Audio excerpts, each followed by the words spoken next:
Hello, students. I'm back one more time in Hazel's room here.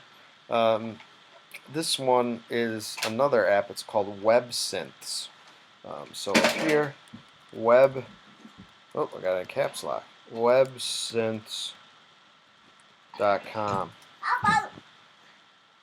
Oh, Hazel's got a monster mask. How about Sky Mask? You can put it on. Whoops. How about Sky Mask?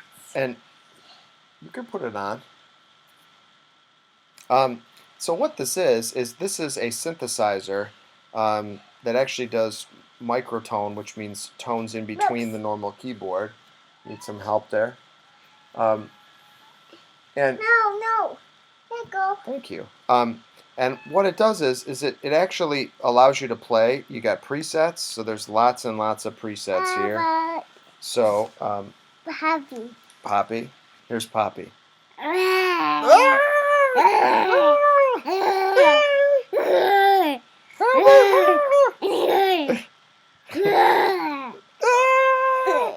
a monster!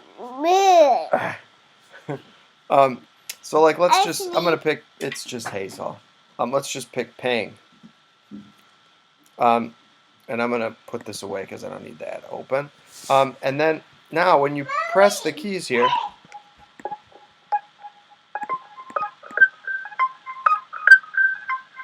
and you can actually, like other apps, once you've clicked on one of these keys, you can actually use the keyboard. But let's just pick a different one. Or you can actually do this. So I'm going to do... I can do Poppy again. And like here's Gentle Giant.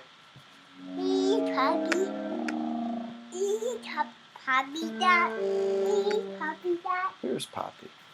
Oh, just one old thing. You can put your... Hi. Hi, Poppy. Hi. You gonna put your monster mask on?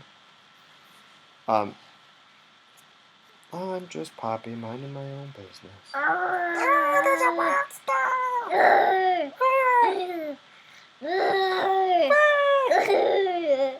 That's me. Oh, it's just Hazel. Sorry, Poppy. That's okay. I thought you were a monster.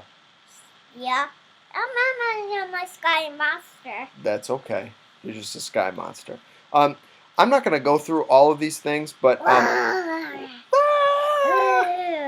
one of the important things here is the panic button if it starts to have issues, or you can always hit the reload button if you have issues. The one secret here is if you use 2 fingers, there's tons of extra stuff down here. Look at this. Oh, thank you. And each one of these presets messes with a lot of these settings. We've got different things. At some point, as you get older, if this really fascinates you, you can actually change these things and actually try to. Thank you.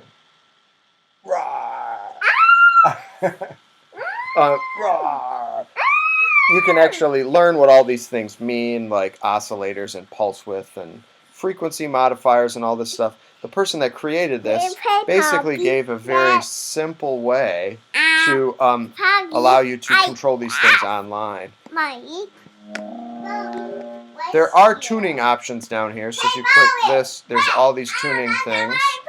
And there's even MIDI support, so for instance, if you had a MIDI keyboard, you could plug it into your computer and do this stuff. There's filters, there's effects over here.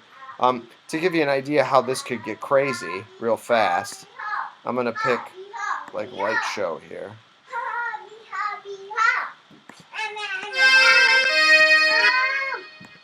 And I'm going to add distortion.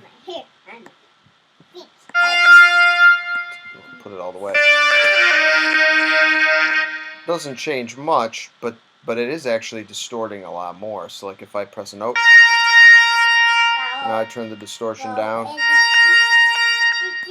Obviously most of these are going to sound a lot better with headphones, so if you have headphones, that would be worthwhile.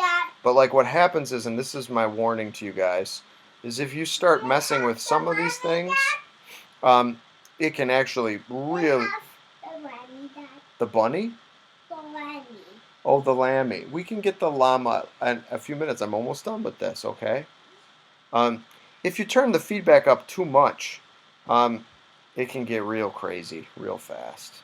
And you might need to hit the panic button, which can turn sounds off, or just actually restart it by hitting the refresh button or close it and come back. So, like, watch what happens if I just turn this way up. See, it's still going. Okay. If I turn this one up, it'll actually start self-oscillating, which is not good. It'll start having feedback. So you actually want to make sure these stay down. So this one, if you ever get stuck, the other one is under the, sometimes under these envelopes. If you put these up too high, like if the release is really high, it can make things just kind of go on and on. The cool thing about what you're doing, though, is that you're actually doing what most people would have done when they first used synthesizers. Certain people working within the technology would have known what all these things mean, but a lot of people wouldn't. A lot of musicians that made important contributions to synthesizer music learned as they went. They flipped switches, they turned knobs, things did things, and then they were like, "Ooh, that sounds good." Cool thing with WebSynths is you can actually save what you come up with. On really original old synthesizers, there was no way to save anything. You'd have to take a picture of it, I guess would be how you do it. Let me show you this last part, which is the waveforms. Change this to sine. We get oscillator 2 here. I don't know what that is, Hazel. Sine. See, it's changing it. Let's change this to square. Triangle. The little clicking is just because I have all that reverb on. And then even noise. Pink noise. And brown noise. Lots of really cool things that we call in music, we call this sound design. Well, that's WebSynths. WebSynths, like Wolfram Tones, is hiding many, many, many important things happening beneath the surface of the website that make this web application really awesome. We hope that you enjoy that. They have information about the designers, and even you can change how loud it is if it's distorting, and then you can adjust it in your headphones, and then there's load and save. I hope you enjoyed this tutorial on WebSynths. You want to say goodbye, Bowie? Bye, Bowie. You want to say goodbye, Hazel? Bye, Hazel. See you later.